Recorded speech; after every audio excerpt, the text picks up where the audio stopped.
Great. Thank you very much, Vim.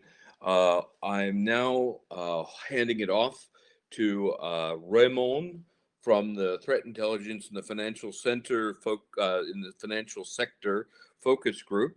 And actually, Antonio, you're welcome. The floor is yours. Threat Intelligence and the Financial Sector Focus Group. Hi, good morning. I'm Ramon Martin de Pozuelo, and I work in CaixaBank in the Digital Security Department. And I'm going to present together with Antonio Escarmeta from Universidad de Murcia and Jose Francisco Ruiz from Atos about this topic about how threat intelligence can help the financial sector and what is special on the financial sector. I have to say that I'm part of the Concordia project together with Jose from Atos, and Antonio is part of CyberSec for Europe. So this presentation is a collaboration between the two projects because we started to work together on this topic. It was a very organic collaboration that started from the scratch, but we are open to collaborate with the other pilots, and as we will highlight at the end. I will start with explaining, as I said, which is special on the financial sector and which are the challenges and opportunities, because at the end with this digital transformation that we are living in all the sectors, not only financial one, we are having more threats, new threats and new risks. But are we seeing the whole elephant? Are we seeing the whole problem? Do we have all the information to tackle these new threats, these new risks that are appearing? Okay, I think not, and we think not, and that's why we think that we have to collaborate. Okay, we have to collaborate, and we have to exchange this information with other actors in the sector in order to be able to identify those threats and identify and try to react faster and apply countermeasures faster than if we act only as individuals, okay, as lone institutions. So we have these threats that at the end the complexity of them is increasing as well, and if we collaborate, we will build on the experience that others that have experienced this threat and this attack can have earlier. So this is the part of this cyber threat intelligence in all the sectors. Okay, but as I said, what is special on the financial service? What is different from other sectors is that apart from the typical cybersecurity attacks that can affect our infrastructure in the entity, in the industry, we have the financial fraud and crime information. We have fraudsters that are trying to not only affect our systems and try to drop down our systems, but also to commit fraud to our clients. Okay, it can happen to other sectors, but especially to ours. Okay, we are saving very sensitive information from our clients, and we are saving their money as well. So it's we are a target for this type of attacks differently to other sectors. So what can we do in the cyber threat intelligence in the financial sector? Is not only that we can share indicators of compromise of this is a potential phishing, or is it part of a ransomware pattern? Is it part of an APT. Okay, that could be part of this cyber threat intelligence, as other sectors can have as well, and exchange information about these IOCs that can help you to identify faster this threat to your entity. But also, we can share information about, is it this customer trustworthy? Is this transaction fraudulent? Okay, those are things that we are managing in our day-to-day. And if we can exchange this kind of information with other financial entities, it will help to reduce this fraud that is provoked to our clients. Okay. So this is one of the parts that are different, but I think that in all the sectors we have this problem that we have a huge amount of data that we have to process in order to translate this data into intelligence, into information that we can use in order to react to these threats faster. Okay, and with this high volume of data that needs to be stored, need to be processed, need to be analyzed, and at the end used as guidelines to react. We have to automate all this process. Okay, so we need to, because doing it manually has no sense. And the data is increasing, and it will be impossible to do it manually. Even if we have a large group of people that are managing it. So we need to automate this process. But the problems are that we have heterogeneous data, heterogeneous in the sense of format and sources that we have to integrate to, and even regulation, depending on the member states, we can have slightly different regulation on how we can share this data. And now that we talk about sharing, the other problem is about the resilience the reluctancy of the entities to share information. Okay, so the normal position of the companies is to trust no one, and I will not share anything if this information is especially sensitive for the entity, or is it personal information from the users, I will not share this information. That is a normal position of the entities right now. So how can we build something that the financial institutions can trust and engage with? Okay, that will be one of the main questions that we have in the financial sector, especially.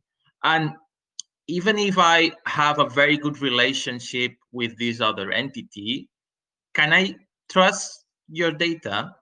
Because at the end, how have you validated this data, and how can I trust that you have validated this data about these IOCs in the same way that I would do this? So those are questions as well that needs to be resolved. And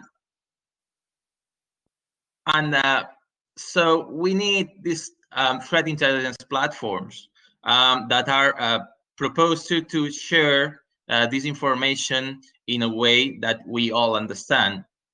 But even if we have this kind of platforms that we all agree and we all use, who will manage it? Okay, at the end, it will be managed in a centralized or a distributed control.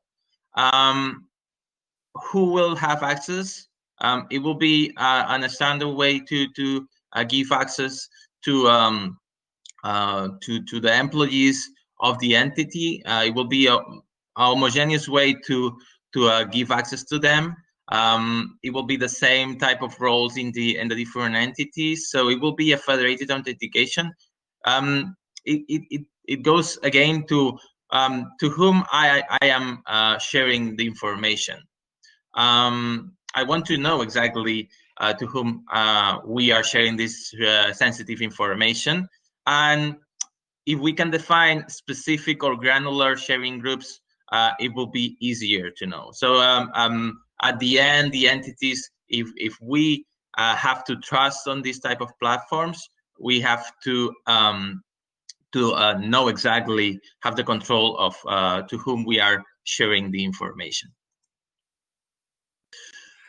So in summary, I will say about in summary about the challenges and opportunities before going more into depth on some of the problems that we have identified, those roadblocks that we have been working in Concordia and CyberSec for Europe.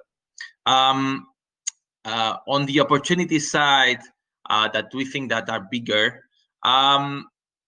is to build more secure institutions, okay, more secure financial institutions. So it's not only about secure our infrastructure, but it's also about secure our clients. So I think that's the main difference that that we can have in the financial institutions, to apply it not only for the cybersecurity of our infrastructure, but also for all this fraud prevention and detection.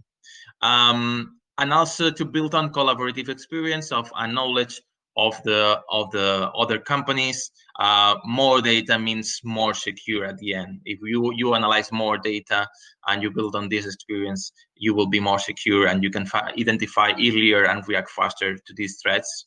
And at the end, we can even build a market on this threat intelligence information, so that we are just starting. I think that it's not mature yet enough, all this process, all these tools. So we could even build a market on the exchange of information, and have additional revenues on sharing this information. On the bad side, we have these roadblocks about the trust, about heterogeneity, not only about data but regulation, about the data sensitivity, that we will see that it's very important, the data privacy controls about this data, especially because we are a highly regulated sector, the financial sector. It has sense in all the sectors, but especially on the financial one, and the data volume that we have to process. Okay, so I give the floor now to Jose, that will continue on working on explaining about the heterogeneity challenge here.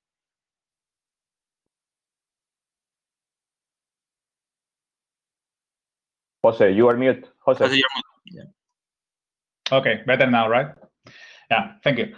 Yeah, thank you, Ramon, for the introduction.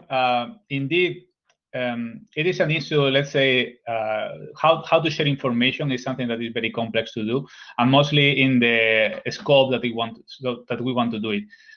Cyber threat information, as Ramon was commenting, is very important, and the financial sector is one of the multiple domains in Europe that can take advantage of this approach.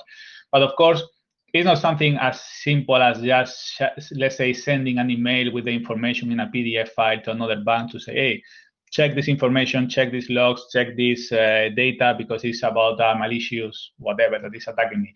It's not as simple as that.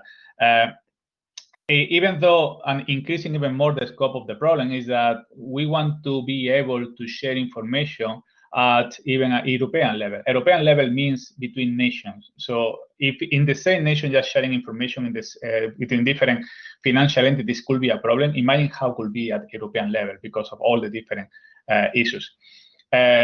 The type of information that usually is shared in these elements is either for, I don't know, logs for the different applications that are running, about the reaction that has been taken, about information about accounts or data, let's say, kind of personal data that could be used for identifying some malicious user, for vulnerabilities that have been discovered, etc., etc. Imagine that the scope of all the information that can be shared together with all the different data, cyber threat information sources that exist right now, because it's not only one or two that is sharing this information, but almost any entity is sharing the information, together with all the people that are going to use it. So this is a big, let's say, problem. It's not something easy to solve. So therefore, why it's so complex right now at this point to find a very easy.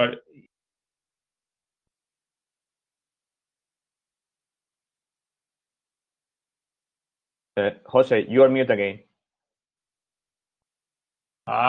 Thank you.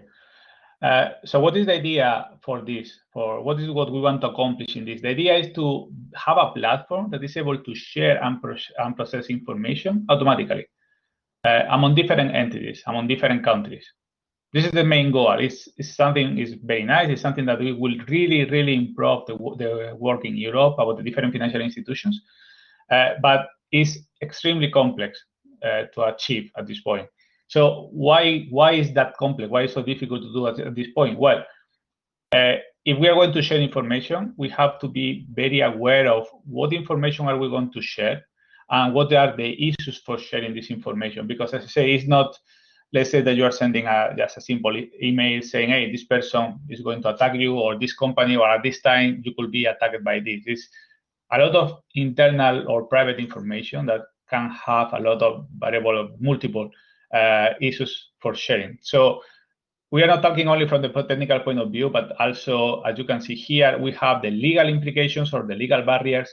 So, of course, as you can imagine, there will be millions of laws in the different countries. So, okay, I can share this information in my country, but if I want to share with you in your country, you have some laws that are not allowed to use this information or to obtain this information, or even to share this information with other entities.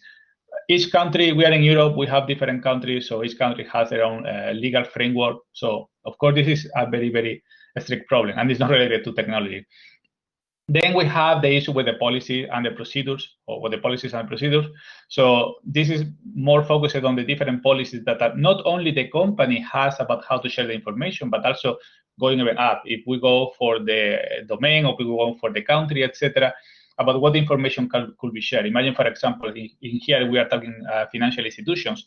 They have a lot of information of clients. You can imagine how restricted this information is, how confidential it is. So, of course, for different countries, even in the same country, different financial entities, even in the same country or with different countries, you are going to have they have a myriad of different policies about what information can be shared and what not. How then could we do something common, autonomous, and let's say automatized for sharing this? Very complex to achieve. Of course, for the semantic and the syntactic, about the format of how this information is going to be shared, as you can imagine, is another issue. And finally, of course, the technical one. But going a bit more into detail for each of them, if we go for the legal part, as I commented, we have different legal frameworks for each of the organizations that want to share. And of course, and I say for me, I think one of the more difficult elements to highlight in there is for sharing data that includes personal information. You all, of course, were aware of the GDPR is the cornerstone right now for the European Commission for everything. So, and I want you to see the big picture. In here, all of these issues that I commented here is we want to create, or we want to have a platform for self-set information sharing that can share and exchange and use automatic the data. So yes, in this scope to see all of these issues. As I say, for sharing with different countries, where the data generated, where is going to be used. Is it legal that I share this data with this country? Yes, but it's not legal to share with this other country. A lot of different issues, nothing that you can do automatizing in here. That's the part where the lawyers will do the work. For the policies, as I commented, that we have each organization must follow a series of different policies. We are why to share, for the GDPR of sharing the minimum amount of information, it is not necessary. So why do I need to share information? With whom I'm sharing information? What information I'm sharing? And also, as Ramon was commenting before, the trust is very important. So if I'm going to share this information, then I'm going to share with this company, but can I trust, for example, for this country or this company or whatever, or this cyber threat node about sharing this information, and for what reason I'm sharing the information. So there are a lot of policies here in command that people, however to say, the companies have to comply before they are able to share this information. This is not extremely complex, as you can imagine, to do something automatized for this. Of course, some organizations could adopt different cybersecurity, like for example, for the NISP, if you want to go USC, you can adopt one of these. And in theory, if the different organizations could adopt the same sharing frameworks, it could facilitate the sharing. But of course, it will be only implied for this part of the policies and procedures. Regarding the semantics and the syntactic, well, as I commented, you can imagine that we have, and when this all started for sharing information, almost different countries, different organizations, they started creating their own standards, formatting, etc. In this case, for example, some of the more known one, like for example, for the MIS, for the sticks, is something that's being used right now, but mostly in Europe, mostly by different organizations, which is very good because it helps a lot for sharing information. But some of them use some others, so that also makes more difficult to work with a myriad of different standards or semantic way for sharing the information. So you could even find that there exists one organization is interested in sharing the information with other organizations, let's say, or a small group of the same area or something like that, and then they can create even the same formatting for sharing this data, because it's something that is good for them and they like to use it. So why to adapt one standard? If now they want to go bigger, then are going to have problems just for the let's say automatizing how to transfer the information from one to the other. In the financial institutions, you can imagine that using a standards is something very critical. And for the technical interoperability, well, of course, there exist different solutions for supporting, for using, for exchanging information.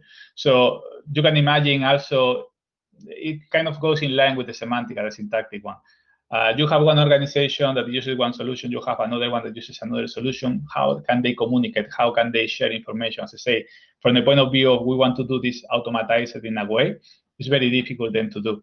And finally, I will say, and together with the beginning, that is very important, is how you protect the information and how you ensure the anonymization of the data. This Ramon also was commenting before with the part of the trust for the sharing and etc. If you're going to share data of your clients, it's extremely critical that all of this information is assured for your clients also, that it is not only protected but also anonymized. So let's say it cannot be used to identify what you are doing or your accounts or something like that, not only because of the bank account but also because of the clients, because they could lose all the usage for the client. So in this scope, how complex it is, and I could say that there is not exist right now a single solution that all the financial institutions could use for protecting the information of the clients. So you can imagine in this scope how challenging it is for working on that. So I will say, as a final resume, we have one objective, which is to, let's say, create a network for sharing information, cyber threat information for financial institutions, that we could create this network at the European level. But well, from my colleague Ramon, why we will need something like this, why useful, how will be, but all of these challenges that we have so far right now in Europe. We are moving for, as I say, countries that, even in the same countries, financial institutions, not only financial institutions, for sharing information in the same country, even with the LIAs in the same country, with the police, etc., is not something that they do. So now imagine if you want to create a European network with, even going outside to other countries, how more challenging it will be. This is something indeed that the European Commission is looking forward. I think they know that it will have a very, very good impact in Europe for everyone, for the citizens, for the companies, etc. But of course, has this difficulty. It will indeed benefit, well, everyone, I will say, because the earlier that you can start sharing information with your having victim of an attack, even in one country, to sharing the information with another country, that can protect them. Anything that can protect organizations against attack before the time, I think it's something that benefits everyone in general. And of course, because it will allow to, as you know, protect against zero-day attacks, which are one of the more dangerous ones, because that usually doesn't exist any protection against them. So now, after this introduction, I will continue with my colleague Antonio for the next part. Okay, thanks. Can you give me the control? Yeah. Now I have it. Perfect, thanks. Okay, so thanks first to my colleagues, my previous colleagues, because they already have contextualized basically the main issues that we start discussing about that. No, I already have seen that there are several questions on the chat, so basically I will try to leave some time at the end so that we can discuss. I mean, some of them obviously to answer, but also to give you, I would say, opportunity also to look for further collaboration, because I think one of the important things I will come again this to the end. At the end of the presentation, the conclusion is that you need to take into account that this is just, I would say, an initial, or I would say, ad hoc group that was created between, in this case, two projects, because basically we identify that we have an issue or research, I would say, on a similar topic that was the financial sector and how to address cybersecurity on the financial sector.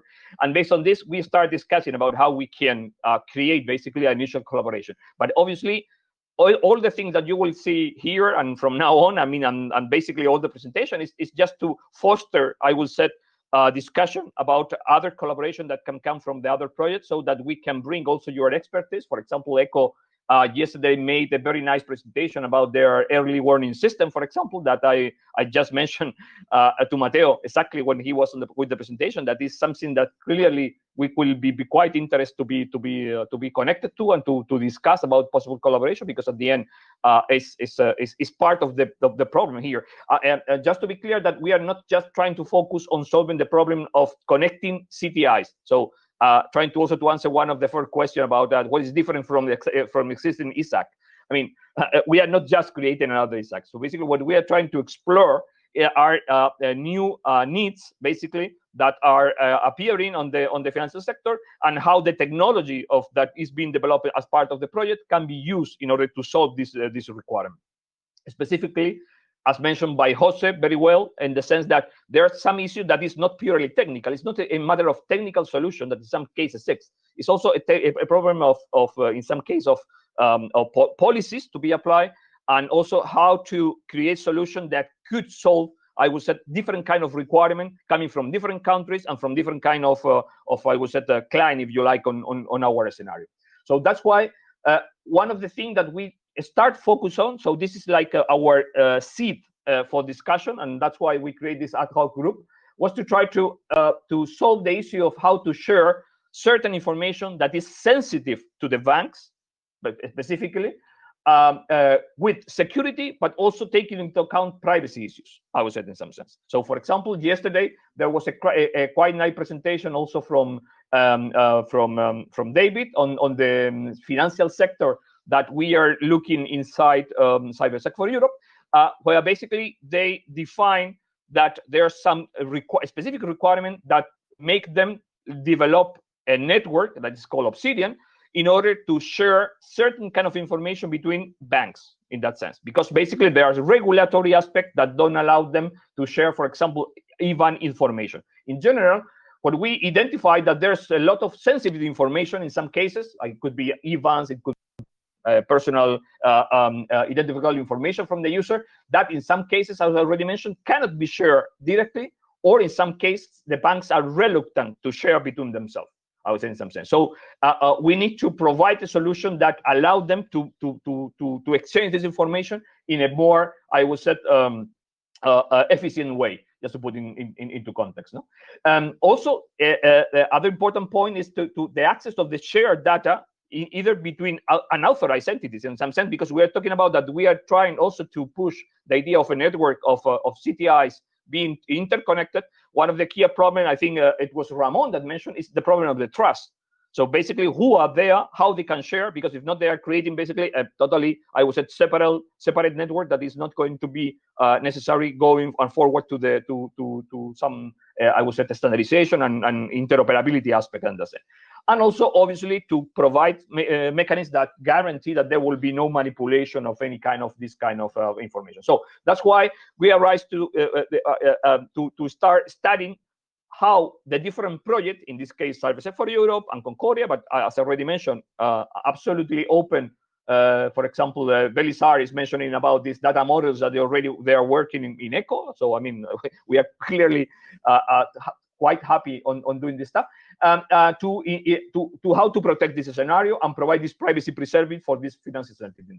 So just to get you a yes in the context. So basically, because of that, as we said, and because the financial sector is a clear strategic area, in that sense, so that we understand that it could be perfectly a very good scenario where to validate this technology. But also, this is important, many of the technologies that we will try to validate could be applied also to another sector. So basically, in this case, because we have both projects, a very concrete vertical that we are touching, that is the financial, and it is strategic in Europe in any case. So I said how we can provide the data sharing or any kind of incidents or alert, taking into account the limitation of the national regulation that in some cases are important. And in other, as already mentioned, the issue of possible inexistence of a trust model in that sense. So in order to do that, we start thinking about different kind of scenarios that we would like to validate in some sense, based on the experience and the kind of verticals of the two projects. So each of the two pilots, in this case, Concordia and CyberSec for Europe,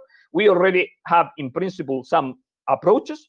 And the idea was try to, okay, let's understand our approaches and try to understand how we can, as I already said, leverage or create new use cases, if you like, where we can exploit also some of the innovation that the both projects were developing in some sense. So that's why, basically, as you can see here, we already have considered different cases. So one of them is basically what already the Obsidian network is proposing in that sense. So yesterday, you already saw a demonstrator a demo coming from also a connection between the pilot in Concordia and CyberSec for Europe, where the banks are able to share data through the Obsidian network, in this case, the IBAN information, in order to understand if there are any fraud or any incident regarding this usage of this IBAN number. In our case, in the case of Concordia, they were already having a network of CTIs where they create like small groups for sharing financial data in that sense. And in the case of CyberSec for Europe, basically we were developing in that sense new components for privacy preserving and implementing privacy policies and data minimization over the data exchange of the CTIs in that sense. So basically, in that context, we understood that there will be something that we can do together and we can go further, I just said, just to understand new kind of problem.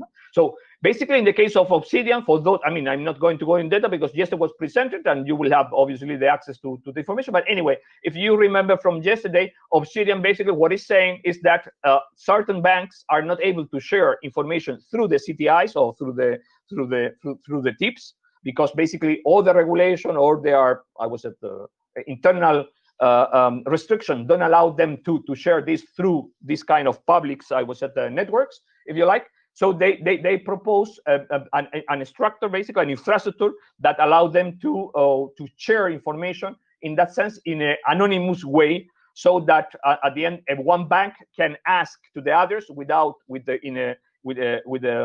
some kind of anonymization of the data that they are asking for.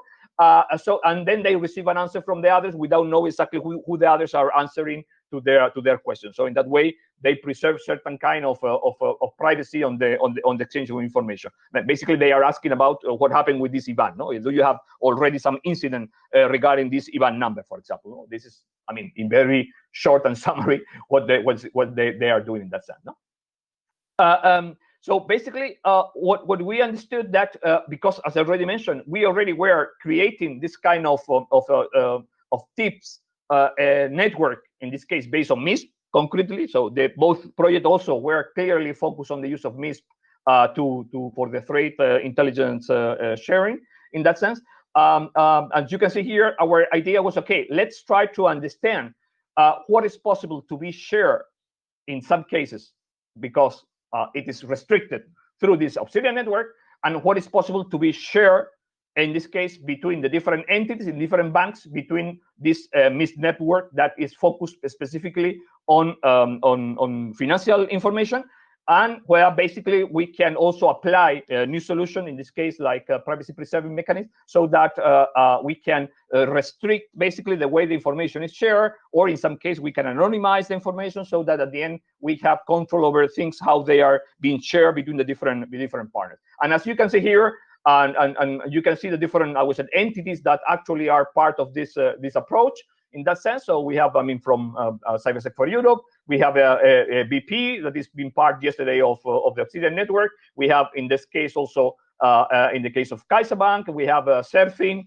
It is going to participate on this experiment. So in the same way that they are sharing, as you can see here, through the Obsidian certain information, we just propose them to integrate over this MISP network so that they can try to understand the limitations and the possibility of certain information to be shared through this network with this kind of privacy restrictions that we are already, or privacy supporting, basically, that we are already proposing in that way. As already said, in this way, we are first evaluating, comparing, basically, several alternatives in order to validate about this scenario, identify where certain problems could appear on the data sharing, and I mean, in that way, do some kind of initial analysis. No, as already was mentioned by Ramon, also the idea here is to validate, for example, the model between the federated one federated authentication, for example, in this case scenario, so that we can create a trust level between the different entities that are participating on this network. The comparison of the distributed versus the centralized approach on the data sharing. So it will create a scenario where we will be able to do, I would say, in several kind of experiments. The good thing is that, again, this is just a piece of all the host theory. So basically, this is just the technology elements that will allow us to create over it different additional features.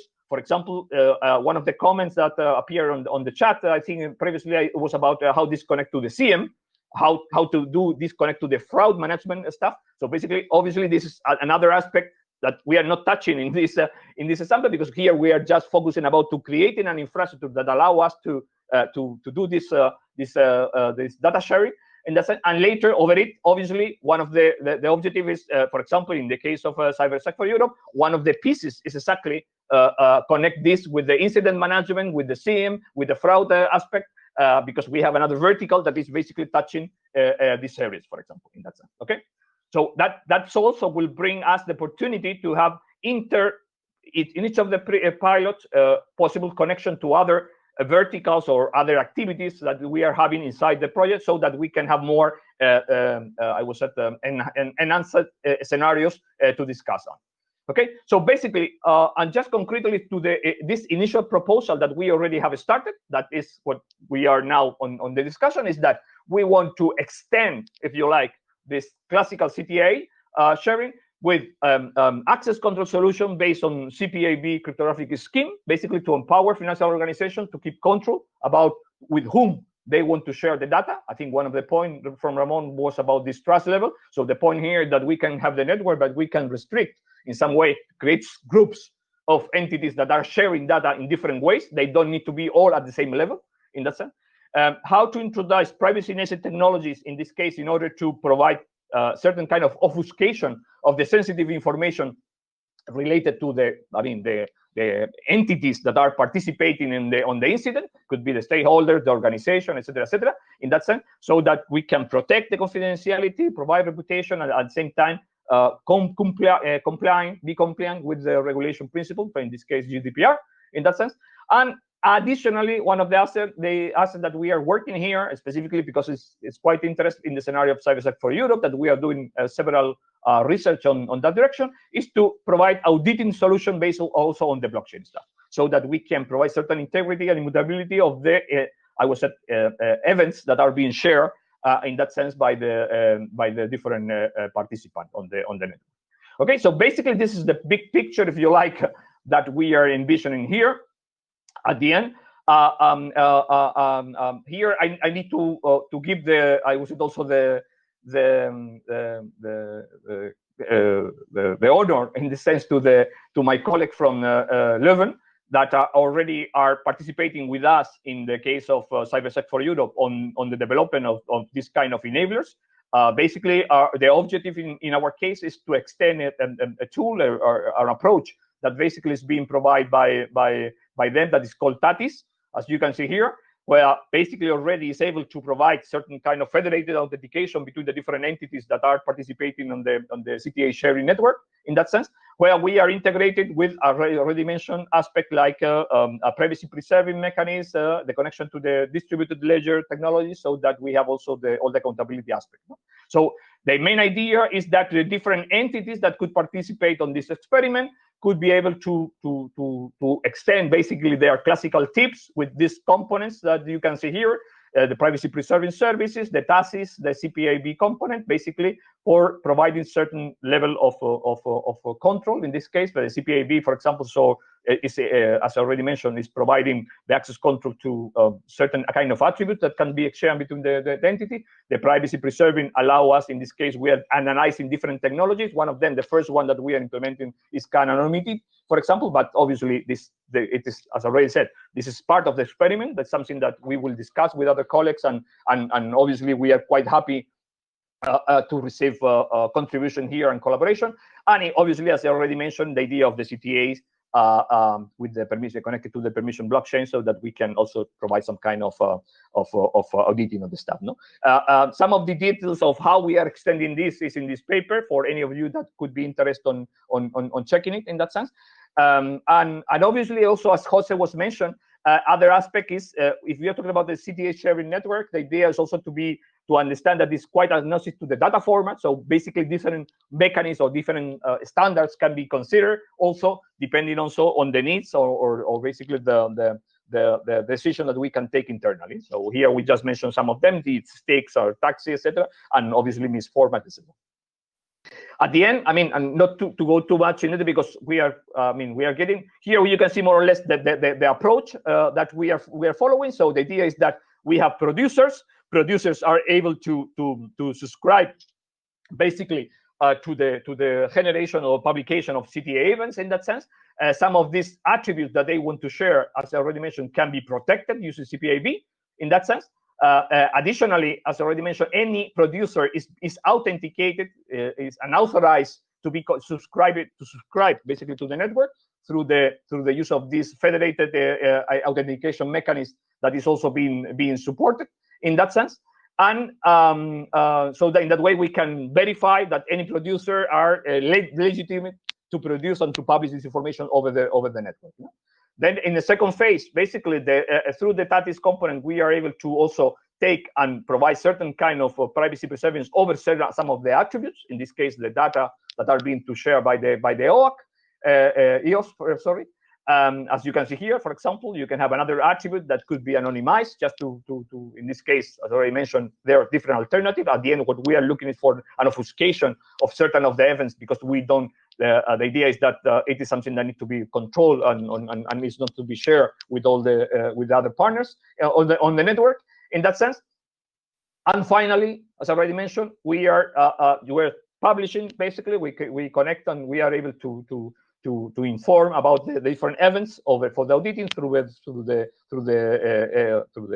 LET in that sense, so that we can have also accountability of all the situation. And finally, obviously, I mean, we connect to the network, so this is centralized, so we can share the events with the different entities that are part of the network. At the end, this is, I mean, what could be basically some examples of CTA sharing information. For example, in the case of a financial context, we have identified over a first discussion a couple of scenarios, malware, phishing, that are the most interesting one. And basically here you can see, for example, and this is just an example. I mean, it's just to give you a view about what we are thinking about. This is the original data with all the different attributes, and based on this process, we can, in some cases, we are able to anonymize or encrypt using a CPAB, so that the content only will be deciphered by one specific or several of the nodes, depending on their attributes. Remember that CPAB allows you to have certain policies, cipher based on policy, and decipher based on that policy. And the policy are based on certain attributes that you need to demonstrate in that sense. So not all the entities are able to decipher the content. Okay, I mean, this is just another example similar in the case of the malware. No, specifically, the good thing about this kind of anonymization of obfuscation in that sense is that we can provide based on privacy preserving techniques. For example, the idea is that instead of talking about, for example, a specific age, here we can just specify that the age is below or above certain value. We can, I mean, provide certain kind of obfuscation of the information that is being given to the rest of the entities in order to be compliant with some of these requirements that we already mentioned. Okay, and just to conclude in that sense, so to give some time for the possible, I mean, discussion, the idea is that it is clearly that all the aspects regarding digital transformation and all this technology environment are impacting obviously also the financial sector, and new threats and new risks need to be considered. So for doing that, it is clearly that the threat information platform in this case that we're proposing through CTA sharing clearly are quite, I would say, relevant tool in that sense. We understand that the bank in some cases they are still or will require to have their own interfaces, but we also understand that, or we pursue that the existing tools with the technology that we have are able to cope with most of their requirements in that sense. So basically, they can. Our understanding is that we should be able to validate at the end that this kind of solution can provide the same functionality that, for example, Obsidian Network can provide them in this moment. Maybe not, I mean, but this is our vision, no? What we want to validate and we want to test in that sense. And an important thing is that our objective is to test and validate the approaches, as I already said. This is a research activity. So basically what we want is to set up some infrastructure, do some validation, and make it open for new solution or new validation or new experiment, if you like, in that sense. In the sense, so we are quite open to the collaboration with other pilots in that sense. So we invite, as I already mentioned, I will be interested to because I already saw, for example, in the case of Echo, that they have something not exactly the same, but something related in some sense. They also are thinking about this privacy preserving data sharing in the case of their early warning system. And I think we can collaborate there because I think it's at the end is what mentioned yesterday. Here we are to create a network of opportunities in that sense. I think that is quite important. This is just an initial technical approach, so you can criticize them. You can, I mean, consider that we can be improved in many ways. Happy, we are clearly on that situation. We are just launching this discussion, so we expect next year to start with all the initial tests. And in that moment, we will obviously happy to any contribution, improvement, etc. And finally, obviously, the focus could be extended. As I already mentioned, this is financial sector, but that means it's a critical sector, it's a strategic sector. So at the end, similar problem can be found in other sectors. So basically, this can be extended, consider other scenario. But also, for example, in our case, just for mention you some of the idea that we are working on is that, for example, instead of sharing concrete data, in that sense, we want to share models that we already have identified and through this network, in that sense. And for that, for example, we are considering the use of federal labeling mechanisms that can be applied in each of the different, I would say, nodes previous to the data sharing, so that we can share aggregate information instead of individual events. That is the case that normally you have in this situation, and how this can be part of our solution. And with that, I conclude from my side, and I think we still have 6 minutes, so maybe we can open discussion or try to answer. I don't know. I mean, I think that there are many exchange on the chat. So I mean, as you like to proceed, Ramon. I give you. Actually, I was answering many of the questions, replying. And I was happy to have those questions and to see that the presentation has raised some interest on the participants. One of the questions was around the governance model of this, and I think that is very important, and because it's not anything really defined right now. As you have seen, as Antonio has presented to you, there are several approaches, several proposals to how to get into this group In Concordia, for example, we are also proposing an intermediate entity who is managing the sharing group, but the governance of this sharing group and how we are, if it's completely centralized or if it's distributed among all the partners, if we the partners can have a vetting process for banning some banks or whatever. That's something that we have to work on. Actually, it's part of this governance model that is not really defined. We have been focused more on how we can use these platforms to integrate other sources. Some other questions were about at the beginning of the chat about what's different with FS-ISAC or FIRST. Those are sources of information that can be modeled in order to be integrated in the platform and shared through the platform to others.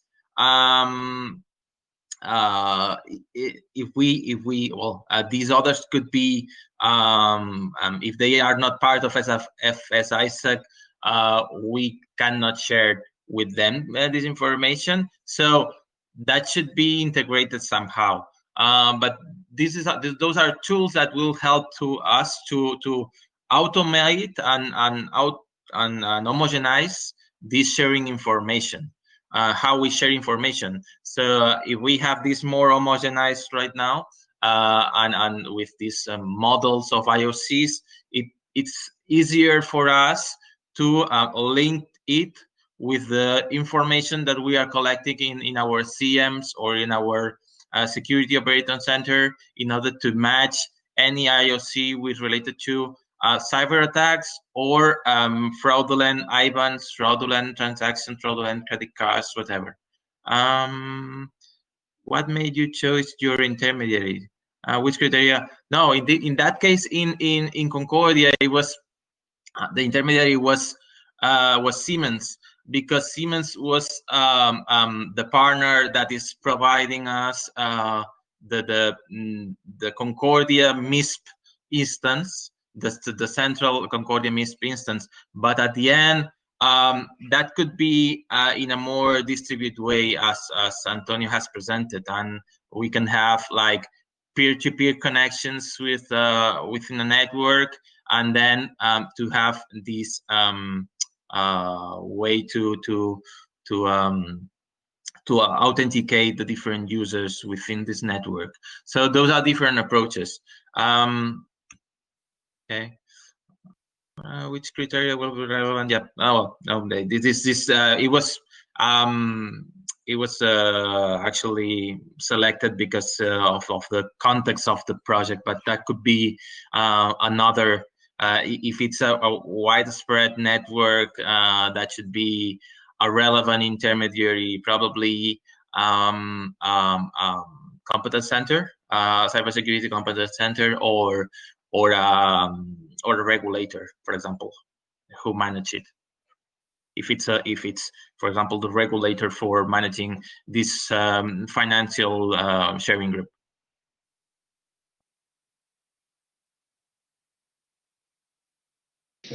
Yeah, maybe I would like Ramon also to add finally, also now that we are finishing, about I think was asked about for using the cyber sharing information, let's say, as a solution. And I think it's a problem that this approach takes from the beginning about how we make, or why it should be mandatory for, let's say, critical infrastructures to share information. Well, it's a very good question, and usually we tackle it in two ways. On the one hand, as Ramon was commenting in the chat, are the incentives that we could give to the organizations for sharing the information. As I say, bear in mind that the current situation is that even in the same country, for financial institution, or even, I say, critical institution, or even not critical, sharing even information with the local police about cyber attacks is something that is not happening. Okay, this is the current situation, let's say. Imagine now from there to this let's say, approach that we would like to have for different financial institutions at the European level sharing information, how big the jump is, and therefore how we can make this appealing for other financial institutions, for example, to join in this solution that we are working. As I say, in the one hand, are the incentives. What are you going to have if you share the information, or the benefit that you could have? This is something, as Ramon was commenting, like we are exploring different, for example, possibilities, like being able to access more information, be able to have access to more information from the LIAs, et cetera, et cetera, some more direct contacts. On the other hand, also, of course, we have all the technical issues or all the challenges that I was commenting before about, you are already using one technology, one solution, you have some policies, and you want to share data, for example, with Ramon, which also have a different set of policies. So how do you do this? It's something that is, as I say, it's very, very challenging. And as Antonio was commenting also before in the part that he was in the presentation that he was doing in there, indeed, one thing is that we have the solution, the approach that we would like to have at the architectural level, now how it is implemented, and mostly how we tackle with all of these legal policy procedures, etc., is something extremely more challenging. So indeed, I think that's why I think that it really deserves all the work, because all the benefit that it could bring will be great. And I think that we find so many challenges at this point is a very positive thing. It means that we really need something like this in order to provide something more secure for the organizations. Yeah, I think, yeah, Mark, I know that we need to finish. Okay, thanks. Just to conclude on the stuff, I just to say that I already received the feedback of some of you about the collaboration. So, I mean, we will start basically this, I mean, maybe not next week, but as soon as we start the next year, I will say, because I think that here there's a lot of opportunity, I would say, of doing not only about just for the connection of the networks that we can have the CTI, but also to do real research over it, no? Because as already mentioned, here we have also, I mean, new solutions or new technology that need to be applied for the data aggregation, for the identification of certain information, as we already, how this can be connected to the SIM in that sense, as already mentioned. So there's a lot of different issues that we can connect using this as the trigger, basically, of the events that then connect to other elements that we have on our project. So, I mean, I would say thanks again. Thanks to my colleague, to Jose, to Ramon for participating, and thanks for all of you for the good interaction that you already provided. And then I think we need to close here. Yeah. Thank you, Antonio. Thank you all the participants. Thank you. Thank you very, very much. Your presentations were excellent. Looking forward to now the road mapping focus group. And I hand the floor to Fabio Martinelli. Fabio, the floor is yours.